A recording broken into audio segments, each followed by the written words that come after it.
Welcome to the observatory. I'm here to unburden my soul.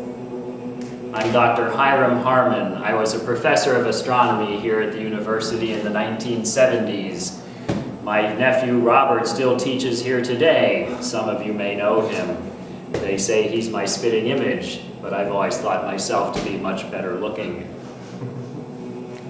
It was 30 years ago, October 31st of 1977. My research program was going so very well. My students were here collecting critical data, and that's when it happened. The damned spores. Dr. Geldstein of Botany Micro was conducting research with dangerous microorganisms. I begged him to stop. I knew what would happen if the spores ever were released. I thought he listened to me.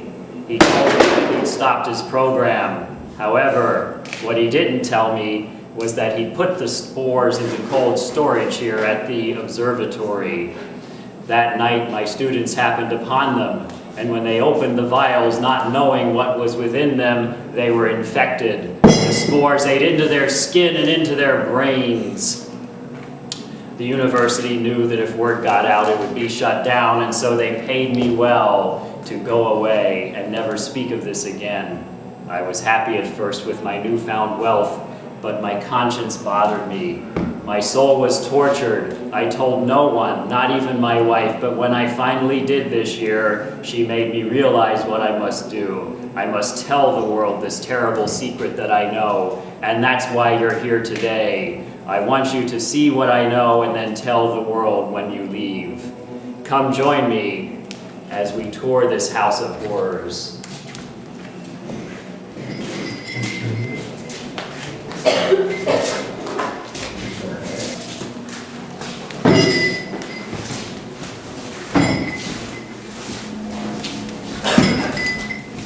We'll start downstairs.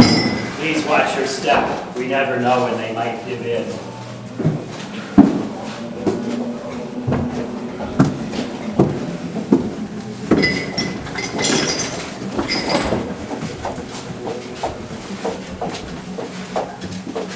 All right, everyone.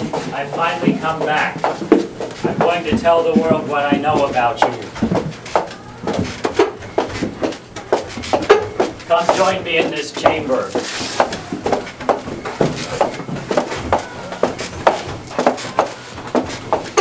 It's all right. It's all right. It's all right. I'm going to tell the world it's all right. You'll be free when they know. The administration didn't want blood on its hands, and so rather than killing the students, they locked them away here in the observatory. They would live, but they would be hidden from the world. They hired this man, Dr. Baker, to take care of the students. Unfortunately, as a result, he too became infected, and his diseased brain lost all sense of morality. And he started to perform experiments on living victims in order to try to cure his own disease. Nurse, bring me a syringe.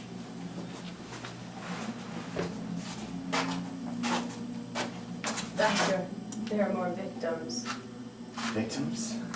Ah, Hiram, I see you brought me more patients. No, they're not. Unfortunately, you have interrupted my research. Victor! Get out! Get out! You'd better do as he says. He's murdered before.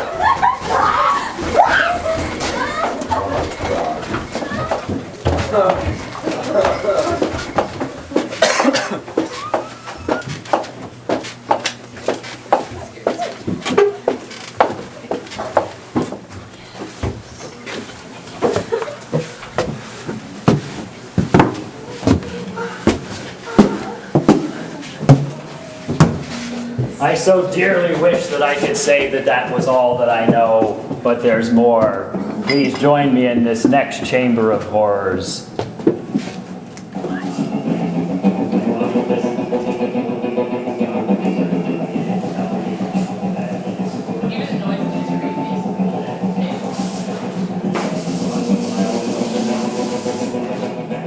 Come join me in this chamber. Follow me this way. In here, you'll find more innocent victims, children who wandered into the observatory and were infected by the spores. You may have seen their pictures on the milk cartons. Take me home with you. Wait for my bag! You wait! Not the strong again!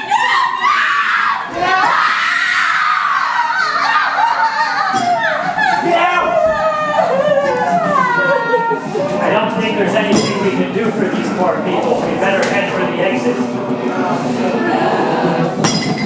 Wait, here's a switch. Maybe I can bring some light.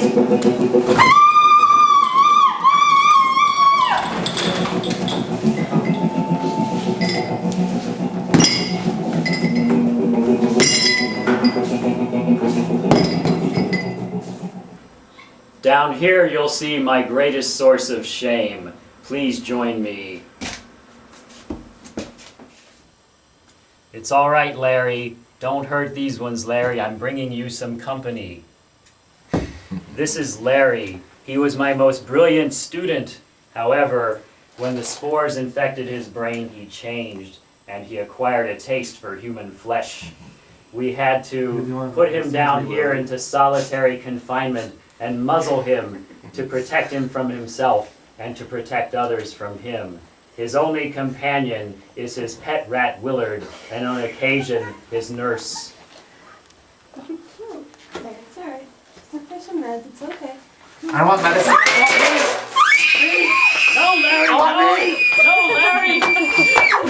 We've got to get out of here! Go! Run! Run! Run faster! Run. I'm dying here! Run.